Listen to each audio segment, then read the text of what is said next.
Bienvenidos al tutorial técnico para asesores de ahorro. En él encontrarán las respuestas a las preguntas más comunes de los usuarios al momento de sustituir su equipo de aire acondicionado, tanto de ventana como tipo split, así como cuando sustituyen su refrigerador. Me acompaña en conducción Marco Antonio Duarte, un experto en ahorro de energía. Gracias por estar aquí. Muy bien, muchas gracias Marisol. Aquí conocerán desde los principios básicos que rigen el funcionamiento de estos equipos, su instalación correcta, la importancia del mantenimiento preventivo para los tiempos de duración en buen estado de sus equipos, así como los beneficios de contar con aislamiento térmico en el ahorro de energía. Todo esto de manera muy general, sin pretender convertirlos en técnicos especializados. Solo buscamos que puedan responder de manera correcta a los cuestionamientos de aspectos técnicos que le formulen. Comenzaremos por definir cómo funciona el refrigerador. Podemos decir que en prácticamente cualquier cocina hay un refrigerador. Cada 15 minutos más o menos podemos oír cómo se enciende el motor y mágicamente todo se mantiene fresco y perfectamente conservado. Sin la función del refrigerador estaríamos continuamente tirando los alimentos en lugar de guardarlos para un consumo posterior. El refrigerador es uno de esos milagros modernos que ha cambiado nuestras vidas de un modo asombroso, aunque nosotros ya lo vemos como un electrodoméstico corriente y habitual. Antes de los refrigeradores, la única manera de conservar los productos cárnicos era salándolos, y las bebidas frías en verano eran realmente un lujo. La idea básica detrás de un refrigerador es muy simple. Usa la evaporación de un líquido para absorber el calor. Refrigerar la comida y congelarla son dos de los modos más comunes de preservar la comida hoy en día. Pero, ¿cómo funciona un refrigerador? El refrigerador es una máquina térmica. Para poder funcionar se lleva a cabo un proceso cíclico en el cual el refrigerante cambia de temperatura, presión y fase de vapor a líquido y viceversa. El cambio de fase es el momento de mayor requerimiento y expulsión de energía térmica, calor latente, el cual debe tomar de sus alrededores. En este caso son los alimentos que nosotros colocamos en el interior del refrigerador. Esta máquina térmica tiene al menos los siguientes elementos. Compresor. Suministra energía al sistema. El refrigerante llega en estado gaseoso al compresor y aquí se le aumenta su presión. Condensador. Es un intercambiador de calor que disipa el calor absorbido en el evaporador y la energía del compresor. En el condensador, el refrigerante cambia de fase pasando de gas a líquido. Sistema de expansión. El refrigerante líquido entra en zona de expansión donde reduce su presión. Al reducirse su presión, reduce bruscamente su temperatura. Evaporador. El refrigerante a baja temperatura y presión pasa por el evaporador, que también es un intercambiador de calor y absorbe el calor del recinto donde está situado. El refrigerante líquido que entra al evaporador se transforma en gas al absorber el calor del recinto. Nótese que el refrigerador enfría en su interior, pero calienta al exterior.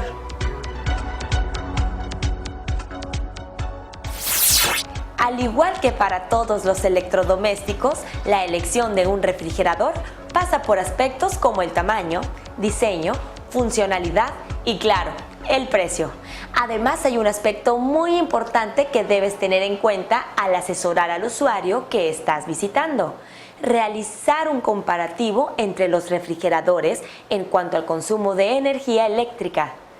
Realmente los refrigeradores para el hogar no tienen una gran potencia en cuanto al consumo de energía, aproximadamente unos 200 watts, comparado con una plancha que trabaja como unos 1500 watts o una secadora de cabello de 2000 watts.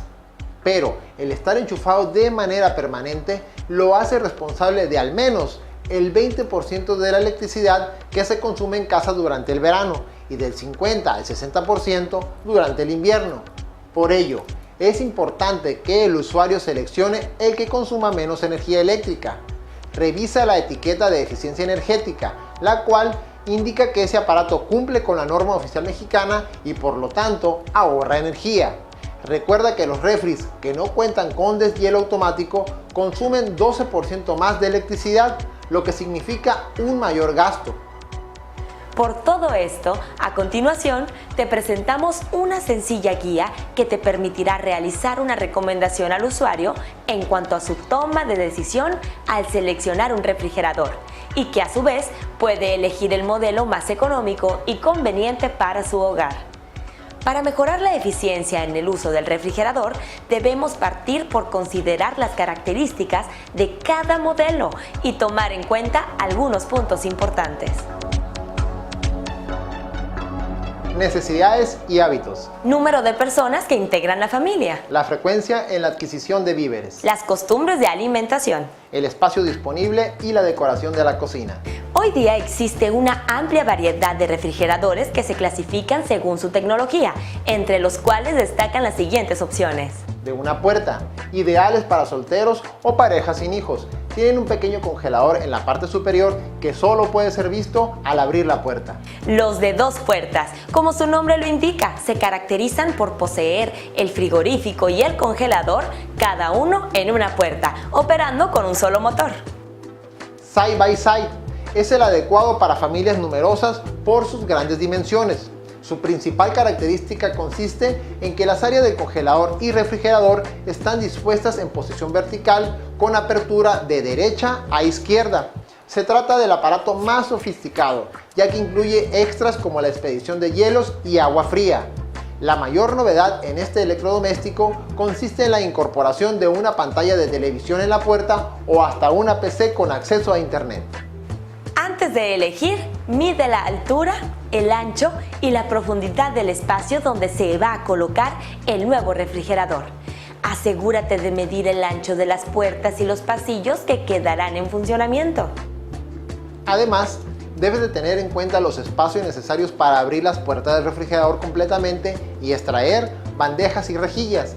Fíjate en su capacidad total y recomienda un modelo cuyo volumen para almacenar alimentos sea el adecuado para las necesidades del usuario.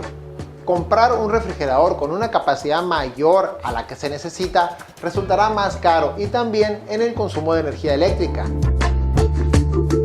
Ahora, Marco Antonio nos dirá unos tips para el mantenimiento y uso del refrigerador.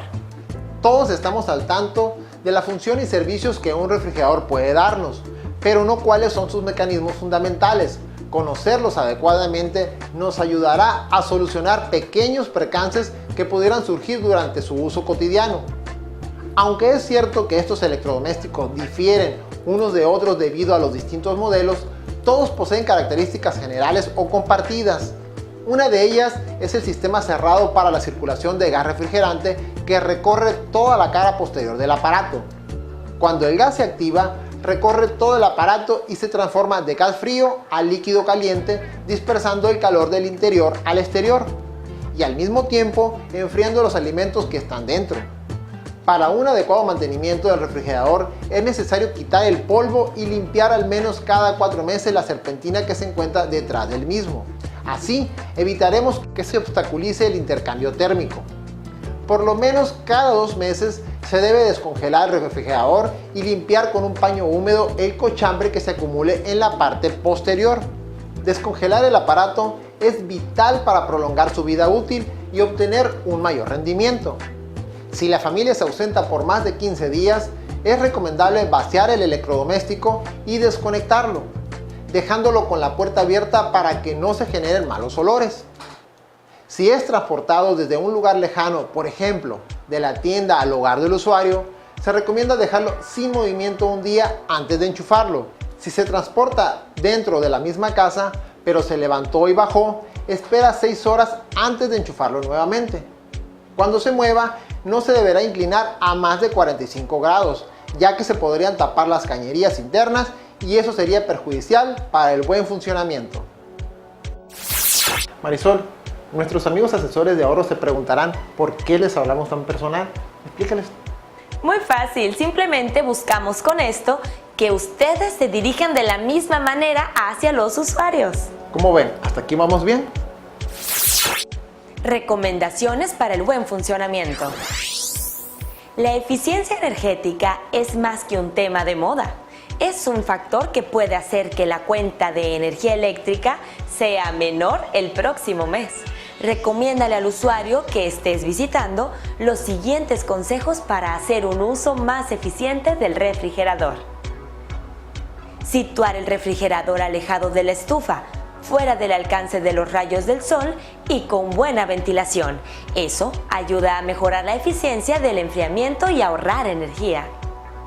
Comprobar que la puerta selle perfectamente y revisa periódicamente el empaque.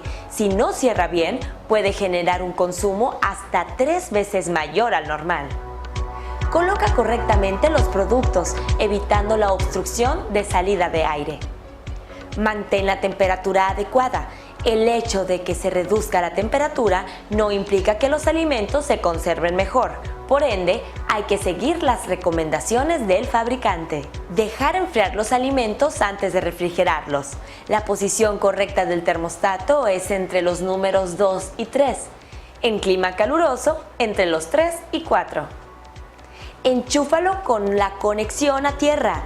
No se deberán de utilizar cables ni extensiones, ya que pudiera provocar un cortocircuito. Instalar el refrigerador en un lugar seco. La humedad puede ocasionar cortocircuitos y además facilita la oxidación de los materiales. Evitar abrir las puertas del refrigerador y congelador innecesariamente. Eso hará que trabaje más y gaste más energía. Ubícalo en un lugar firme, a nivel del piso y sobre una superficie pareja. No se deberá instalar sobre alfombra. Si se deja desnivelado, puede hacer ruido. Dejar un espacio amplio, aproximadamente 10 centímetros, en la parte trasera y en los costados. Es importante que el aire pueda circular libremente, sobre todo en la parte de atrás. Nivelar bien las patas del refrigerador una vez que se tenga ubicado. Esto se puede hacer manualmente, girando las patas hasta que quede perfecto. Acomodar los productos en los lugares indicados para ello. No cubrir las bandejas o parrillas con cartón o plástico, ya que no dejarán que el aire circule libremente. Mantener el congelador lleno. Los alimentos congelados ayudan a mantener la temperatura más fácilmente. Para realizar la limpieza del refrigerador, siempre se debe desenchufar antes, sacar los alimentos y después limpiar el interior con un paño húmedo. Es recomendable que se limpie con una solución de bicarbonato de sodio mezclado con agua. Para limpiar la parte externa, pasa un paño humedecido con alguna solución jabonosa. No se debe utilizar sustancias abrasivas o corrosivas. Limpiar con un paño las gomas del sellado de las puertas. Estas son fundamentales para el buen funcionamiento y ahorro de energía. La parte trasera siempre acumula polvo y pelusas. Al menos cada 4 meses se deberá realizar una limpieza para que no se tape el ventilador. Se recomienda desenchufar el refrigerador y sacar las pelusas con una aspiradora o una escobilla suave. Si compartes estos sencillos tips con el usuario, tendrás más posibilidad de tener un cierre exitoso en la venta. ¿Cómo ubicar un refrigerador? Para calcular la ubicación de un refrigerador, lo primero que tienes que hacer es tomar las medidas en centímetros. Multiplica el ancho por la profundidad por la altura y por un factor de 0.9. Esto lo divides entre 28.400 y te dará los pies cúbicos. En el caso de ser un refrigerador de 2 puertas, se hace la misma operación. Solo se suman las 2 alturas y el total por el factor 0.9 y listo. Lo divides de igual manera entre 28.400 y tenemos los pies cúbicos para un refrigerador de 2 puertas. Es imposible entender el funcionamiento de un equipo de aire acondicionado o un refrigerador de alimentos sin antes conocer en qué consiste el ciclo de refrigeración por compresión. El aire acondicionado consta de 4 componentes: evaporador, compresor, condensador y dispositivo de expansión. Tanto el aire acondicionado como el mini split o el refrigerador funcionan en sistema que a continuación resumimos. La refrigeración por compresión se logra evaporando un gas refrigerante en estado líquido a través de un dispositivo de expansión dentro de un intercambiador de calor, denominado evaporador. Para evaporarse, este requiere absorber calor latente de vaporización. Al evaporarse el líquido refrigerante cambia su estado a vapor. Durante el cambio de estado, el refrigerante en estado de vapor absorbe energía térmica del medio en contacto con el evaporador, bien sea este medio gaseoso o líquido. A esta cantidad de calor contenido en el ambiente se le denomina carga térmica. Luego de este intercambio energético, un compresor mecánico se encarga de aumentar la presión del vapor para poder condensarlo dentro de otro intercambiador de calor conocido como condensador y hacerlo líquido de nuevo. En este intercambiador se liberan del sistema frigorífico tanto el calor latente como el sensible, ambos componentes de la carga térmica, ya que este aumento de presión además produce un aumento de su temperatura para lograr el cambio de estado del fluido refrigerante y producir el subenfriamiento del mismo. Es necesario enfriarlo al interior del condensador. Esto suele hacerse por medio de aire o agua conforme el tipo de condensador, definido muchas veces en función del refrigerante. De esta manera el refrigerante en estado líquido puede evaporarse nuevamente a través de la válvula de expansión y repetir el ciclo de refrigeración por compresión. Tal vez suene un poco técnico, pero es mejor tener una noción amplia del proceso que se lleva a cabo para así poder resolver cualquier duda que al usuario se le puede presentar. ¿Se ha preguntado usted cuáles son las funciones de un aire acondicionado? Un equipo de aire acondicionado nos sirve para crear un ambiente confortable en nuestros hogares o trabajos, ya sea para realizar ciertas actividades o simplemente para estar o descansar. Es decir, crea un estado ideal en donde podemos desarrollarnos cómodamente y ser más productivos.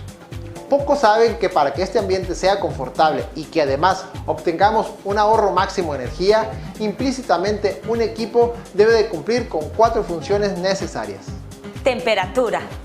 Obtener un nivel de temperatura de entre 24 y 25 grados centígrados durante el día y 26 y 27 grados centígrados durante la noche. Humedad.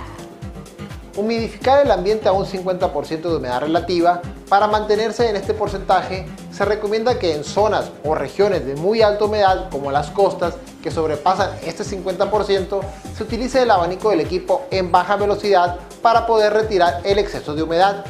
En zonas secas puede ser indistinto. Distribución. Para que esta función se cumpla, depende en gran medida de la ubicación de las rejillas de inyección del equipo. Es decir, estas deben de estar lo más centrado posible del área que se pretende acondicionar. Para equipos que manejan ductería todavía es mejor si se utilizan difusores centrales. Y purificación. Es decir, filtrar el aire inyectado, evitando las impurezas y polvo del ambiente, que provocan comúnmente las alergias. Esta función se cumple siempre y cuando limpiemos periódicamente los filtros de los equipos. Pero además de estas 4 funciones, un equipo debe de contar con una cualidad extra muy importante para nuestros oídos. Esta cualidad es el nivel de ruido, el cual se determina en decibeles. ¿Sabías que los equipos tipo ventana, a pesar de seguir siendo desplazados por los tipo mini split, aún conservan muchas ventajas? ¿Quieres saber cuáles son? Diles, Marco Antonio. Los equipos de aire acondicionado tipo ventana, también conocidos como tipo cuarto, son unidades compactas debido a que todo el sistema de refrigeración se contiene en un solo gabinete, similar a los equipos tipo central. Su instalación se realiza a través de un hueco en la pared o una ventana y cuentan con muchas ventajas en comparación a los aires tipo split, que suelen estar más de moda. Estas son: manejan un mayor volumen de aire, es decir, si se requiere, inyectan el aire a una mayor velocidad, ideal para zonas con poca humedad. Por consecuencia, distribuyen mucho mejor el aire que inyectan en la habitación. La altura a la que se colocan facilita la limpieza de los filtros de retorno. Se puede renovar el aire interior a través de una compuerta para succionar aire con más oxígeno, algo que en los mini split no es posible. Tienen un alto rendimiento, es decir, su vida útil es mayor. La incidencia de fallas es mínima. Su instalación es más fácil, por lo que el costo es menor, al igual que el costo por mantenimiento preventivo, que también es más barato. Al contrario de lo que se piensa comúnmente, un aire acondicionado de ventana puede ser una mejor opción que un tipo split. los cuales deben su popularidad más a sus cualidades estéticas y de espacio que al ahorro de energía. Ahora te diré en qué consiste la instalación de un equipo tipo ventana. Las capacidades más comerciales de los equipos de aire acondicionado tipo ventana son de toneladas 1, 1,5 y 2 toneladas para la instalación correcta de estos equipos, que comúnmente son instalados a través de una pared. Debe de considerarse el siguiente procedimiento para que funcionen adecuadamente. Antes de instalar se debe buscar la ubicación correcta y adecuada. Esto es la parte central de la habitación o cuarto, hasta donde sea posible. El primer paso es armar un marco de madera de 3/4 de pulgada de acuerdo al perímetro del gabinete del equipo. Realizar o ajustar un hueco a la pared de acuerdo a este marco de madera. Retirar el gabinete de equipo e instalarlo en el marco, atornillándolo a la madera, dejando un desnivel a media pulgada hacia el exterior para garantizar un adecuado retiro de la humedad. La parte exterior del gabinete debe sobresalir alrededor de 30 centímetros, sin obstruirse las rejillas de entrada de aire. Debe asegurarse que no existan obstáculos en mínimo de 1 metro en la parte exterior del equipo, ya que ocasionará que no haya transferencia de calor adecuada hacia el exterior. Montar equipo en el gabinete y atornillarlo al mismo. Retirar el tapón de desagüe en el exterior de la unidad.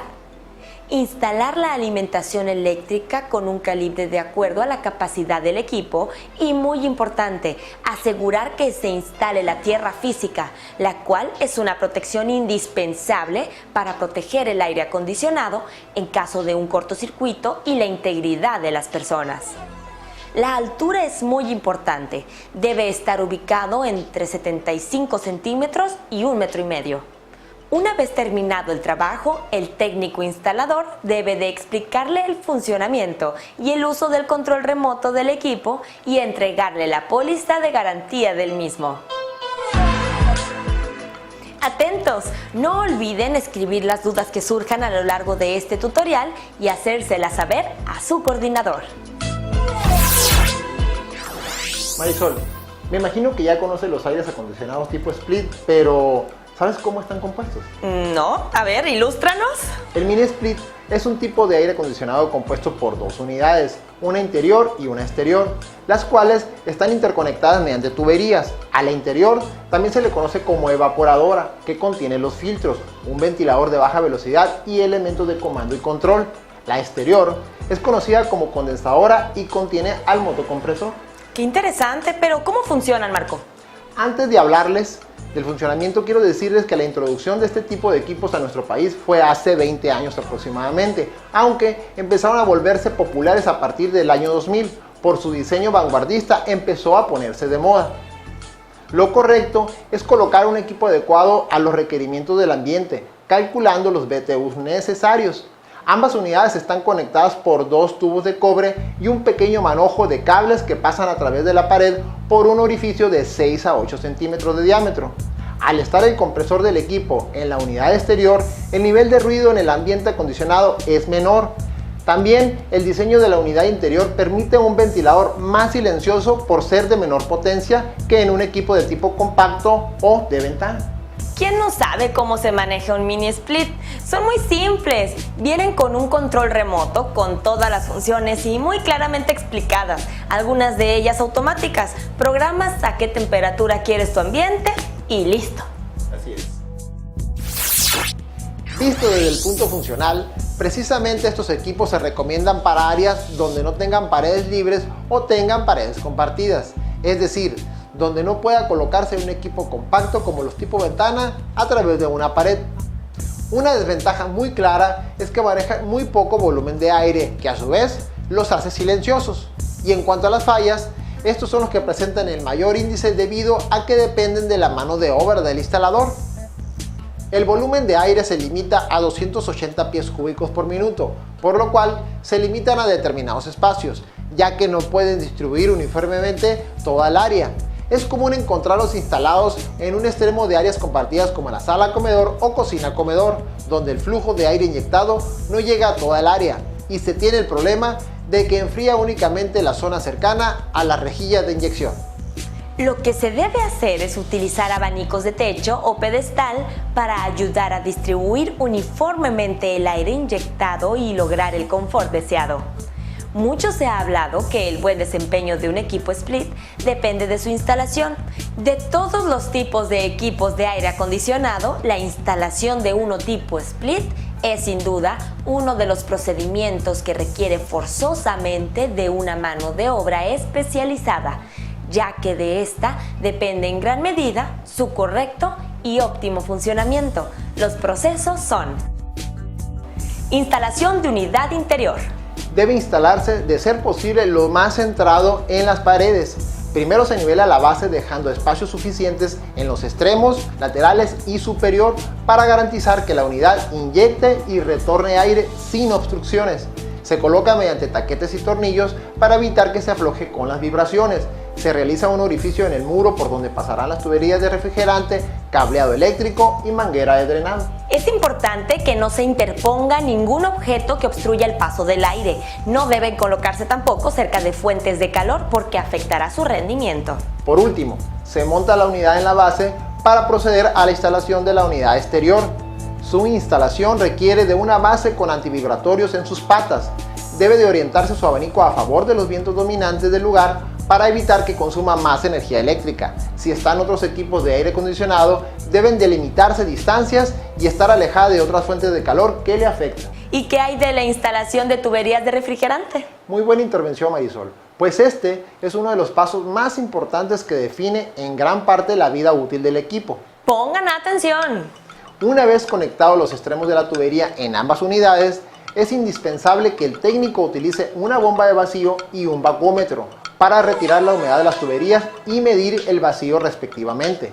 Al terminar el proceso de vacío, se protege el aislante de las tuberías mediante una capa de impermeabilizante a base de malla de poliéster y recubrimiento elastomérico. Esto evitará que el aislante se deteriore por las extremas temperaturas. De otra manera, al quedar la tubería sin protección, el equipo consume una gran cantidad de energía eléctrica.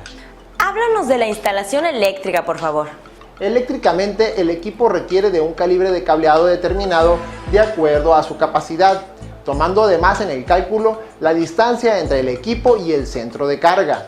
Se debe de instalar un termomagnético independiente por equipo e instalar la protección de tierra física para proteger al mismo, principalmente su tarjeta electrónica y al usuario en caso de una sobrecarga. Fíjate, he visto que de los mini split sale como una manguerita. ¿Para qué sirve? ¡Ah, qué observadora eres! Precisamente en este punto estamos hablando de la instalación del drenado. La función del drenado es retirar la humedad del área a acondicionar, la cual se manifiesta en gotas de agua mediante la condensación. Se debe de conectar a un tubo de PVC orientado a alguna cañería y fijarse con accesorios en la pared. Una vez terminada la instalación, es indispensable realizar varias pruebas al equipo para probar su correcto funcionamiento. Entre las principales están la medición de sobrecalentamiento y el diferencial de temperatura, que nos servirá además para diagnosticar fallas en el sistema. Creo que estoy convirtiéndome en una asesora de ahorro y de las buenas, ¿eh?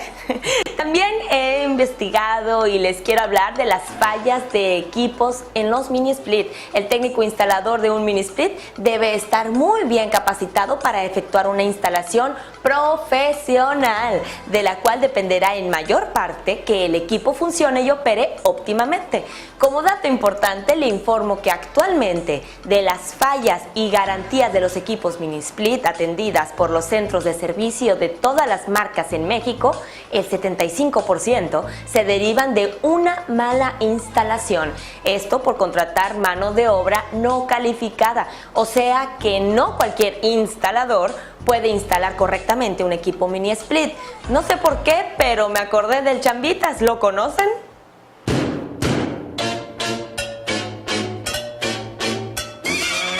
Oye, ¿y si vamos con la doñita para que nos pague? Y de ahí nos pintamos de colores, ¿eh? Déjame sintetizar las fallas más comunes en los equipos tipo split. Que no funcione el compresor. No funciona la tarjeta. El equipo no enfría. El evaporador se congela parcial o totalmente. Turbina del evaporador desnivelada ocasiona ruidos. El equipo tira agua por la evaporadora. o alguna falla de los capacitores. Aunque estas fallas pueden derivarse de una incorrecta instalación, también son imputables por falta de servicio preventivo cada temporada y de limpieza de los filtros que se debe realizar una vez a la semana. Uy, eso me recuerda a que no he lavado los filtros del mini split de mi recámara esta semana. A ver, Marco, ¿sabes para qué sirve cada botón de tu control remoto del aire acondicionado? Claro que sí, Marisa. Vamos a ver si es cierto. Botón temp o temperatura. Sirve para disminuir o aumentar la temperatura interior. Botón mode. Cada vez que presionas este botón, se selecciona un modo. Puede moverse entre las palabras auto, cool, dry, heat y fan en el orden que se muestra a continuación. Nota, heat únicamente para equipos frío-calor. A ver tú, Marisol, ¿qué tan entrenada estás? Botón reset. Cuando se presiona este botón, Marco, todas las programaciones actuales se cancelan y el control regresa a las programaciones iniciales. Botón lock. Este botón para bloquear todas las programaciones actuales. Para desbloquear, vuelva a presionar el botón lock. Botón timer on. Fácil, se utiliza para programar con anterioridad la hora de comienzo, on. Cada vez que se presiona, se incrementará en 30 minutos el timer on. Cuando el display muestre las 10 horas, cada incremento será de 60 minutos. Para cancelar el programa timer on, simplemente ajuste el timer on a las 0 horas. Botón timer off. Fíjate que se utiliza para programar con anterioridad la hora de finalización, off. Cada vez que se presione se incrementará en 30 minutos el timer off. Cuando el display muestre las 10 horas, cada incremento será de 60 minutos. Para cancelar el programa timer off, simplemente ajuste el timer off a las 0 horas, ¿ok? Ahora tú, botón on-off. Para encender la unidad, vuelva a presionar on-off para apagar la unidad. Botón fan speed. Se utiliza para regular la velocidad de ventilación. Puede moverse entre las palabras auto, que significa automático, low, que es lenta, o mediana, que es la intermedia, y por último high, que es la máxima. Bien, pues ahora yo les describo que cool significa refrigeración, dry es deshumidificación, heat es calefacción solamente para equipos frío-calor, fan only solamente ventilación. En el modo auto, el aire acondicionado puede elegir entre los modos cool, fan, heat y dry al registrar la diferencia entre la temperatura real del ambiente y la temperatura programada en el control remoto. Si el modo auto no le resulta agradable, puede seleccionar manualmente el modo deseado. Cuando se reemplacen las baterías, debe evitar utilizar baterías viejas o de otro tipo al indicado. De lo contrario, se puede provocar un mal funcionamiento del control remoto. Si no se va a utilizar el control remoto durante varias semanas, es recomendable retirar las pilas. De lo contrario, puede producirse daños por fuga de electrolito de las pilas. La vida útil promedio de las pilas durante el uso normal es de 6 meses aproximadamente. Las pilas deben reemplazarse cuando no se escuche el sonido receptor en la unidad interior o cuando el indicador de transmisión en el control remoto no encienda. Se debe asegurar de que no haya objetos que bloqueen las señales enviadas del control remoto al receptor de la unidad interior. De lo contrario, el aire acondicionado no funcionará. Evitar la caída de cualquier líquido en el control remoto. No exponer el control remoto a radiaciones o altas temperaturas. No exponer el receptor interior a la luz solar. De lo contrario, el aire acondicionado puede dejar de funcionar correctamente. Mantener el control remoto fuera del alcance de otros aparatos eléctricos que puedan transmitir señales. Esperamos que esta información que estamos compartiéndoles les sea de mucha utilidad para futuras dudas que se presenten en el trabajo diario. Mantenimiento preventivo. ¿Cómo se le da mantenimiento a un aire acondicionado? Muchas personas piensan que el mantenimiento preventivo consiste únicamente en limpiar el equipo de enfriamiento. Sin embargo, para poder garantizar el buen funcionamiento y sobre todo la eficiencia energética de un aire acondicionado como si fuera nuevo, es necesario realizar otras actividades como la medición de temperaturas, voltajes, potencia, además de verificar y lubricar las partes móviles.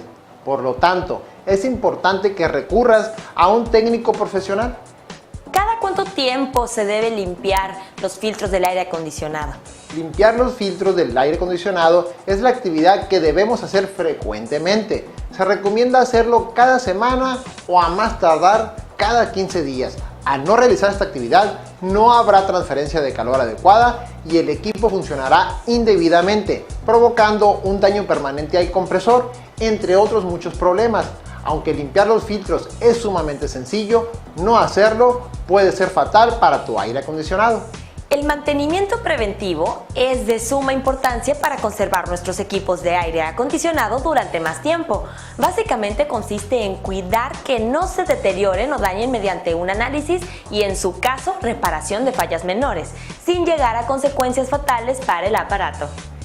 En conjunto, mantenimiento preventivo es una función que se dedica a la conservación de los equipos de aire acondicionado, para asegurar que estos se encuentren por el mayor tiempo posible en óptimas condiciones de confiabilidad, de tal manera que sean seguros de operar.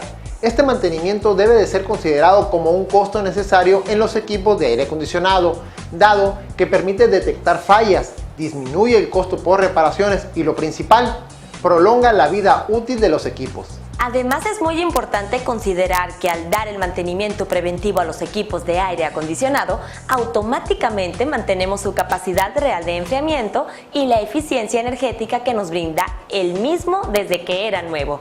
Es decir, no se verá reducida la capacidad y el consumo de energía original, sino que se mantendrá constante. De lo contrario, los equipos ya no darán el mismo confort que cuando estaban nuevos y, peor aún, consumirán grandes cantidades de energía. Debe de quedar muy claro que los equipos de aire acondicionado de alta eficiencia, es decir, equipos ahorradores de energía, dejan de serlo cuando no les damos los mantenimientos preventivos. Marisol, ¿has escuchado hablar de la eficiencia energética? Sí. La principal diferencia entre los aires de ventana y los mini split radica en la eficiencia energética. Según la normatividad vigente, se considera eficiente a los equipos que logran o superan los estándares establecidos en la misma norma. Los mínimos que se exigen para los equipos tipo split es de 9.3 BTU sobre watt hora para todas sus capacidades, mientras que a los equipos de ventana se les exige un poquito más. Por ejemplo, al de una 9.8 y al de 1,5 9.7, por lo que los equipos de ventana son de mayor eficiencia.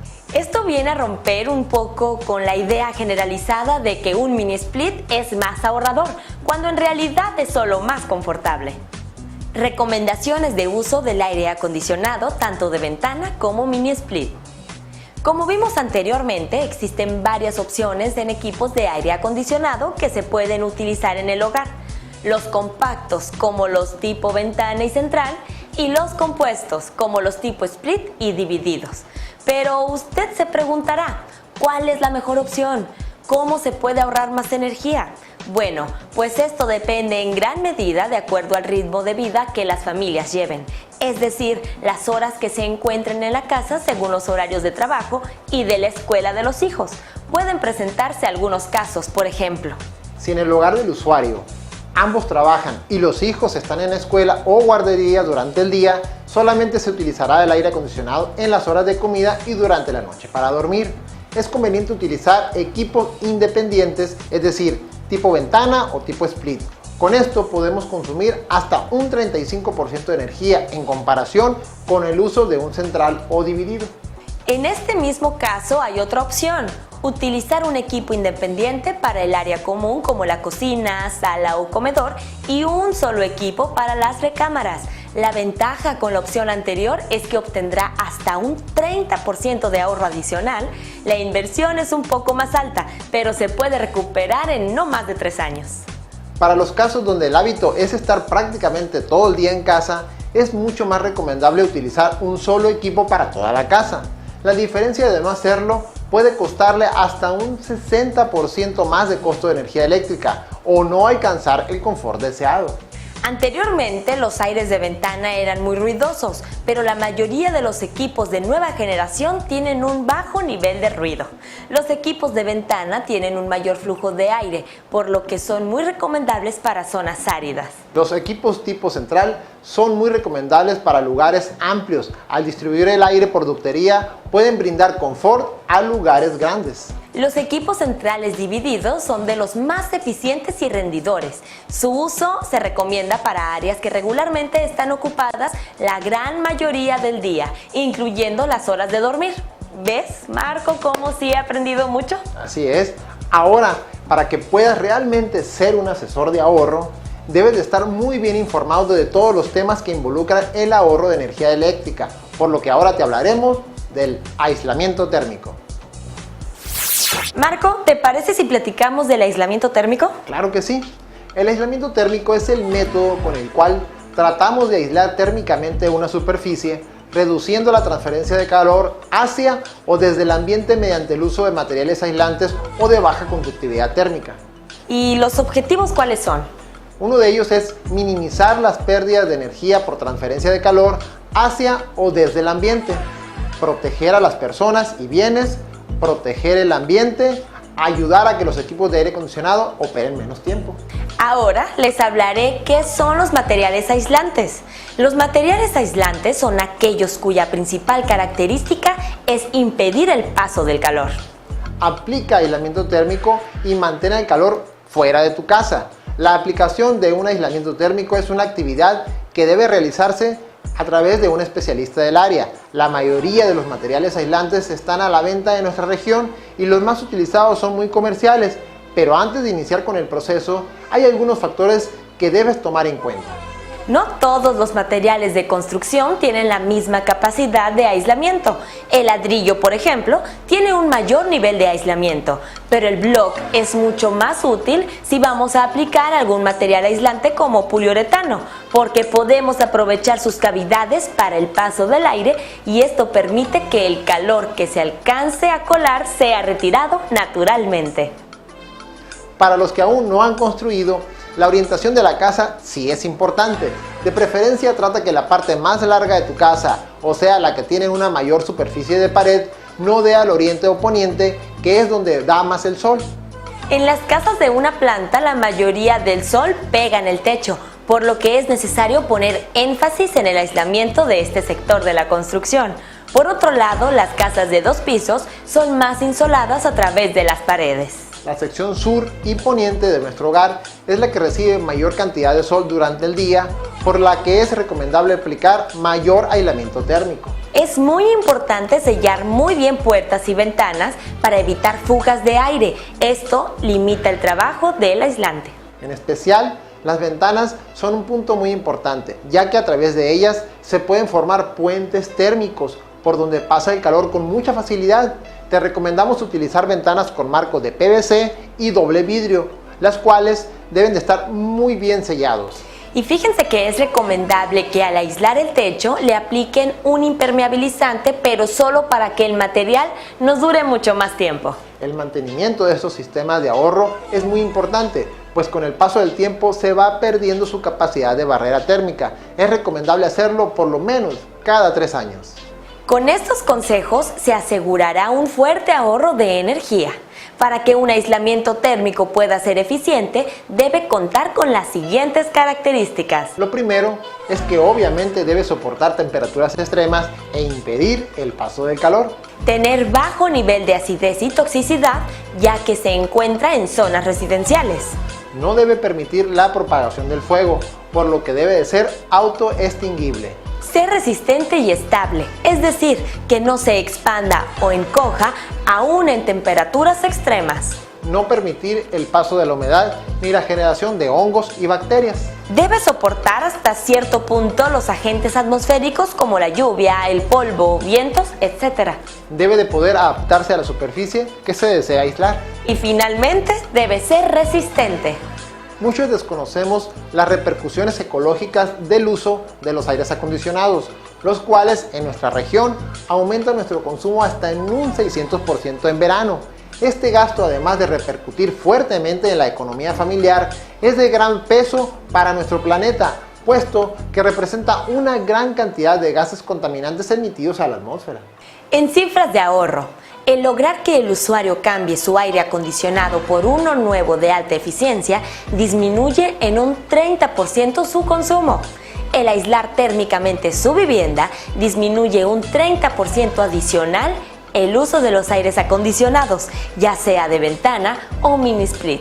Creemos que nadie está peleado con el ahorro y el conocer estos principios básicos acerca de las especificaciones técnicas de los equipos que ofrece el programa ASI los convierte sin duda en asesores de ahorro certificados. Pero con un valor agregado, que es el conocimiento técnico de uso y funcionamiento de equipos, capacidades de enfriamiento, requerimientos técnicos, en fin, todo lo que conlleva ser un verdadero asesor en ahorro de energía.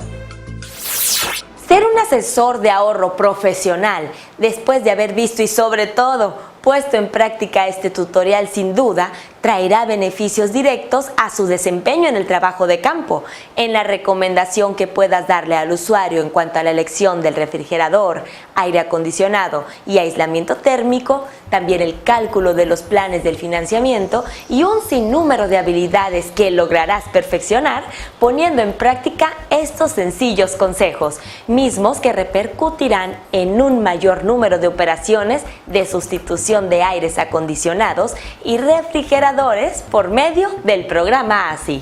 Cerrando de esta manera el círculo de servicio, porque a la vez que logras sumar una familia más comprometida con el ahorro de energía en el hogar, como asesor de ahorro obtendrás mejores ingresos con esta noble labor. A nombre de los distribuidores afiliados al programa ASI Regional Noroeste, les agradecemos la atención que prestaron al presente tutorial y sobre todo los invitamos a poner en práctica las sugerencias planteadas para ayudarles a desarrollarse como un asesor de ahorro profesional. ¡Hasta la próxima!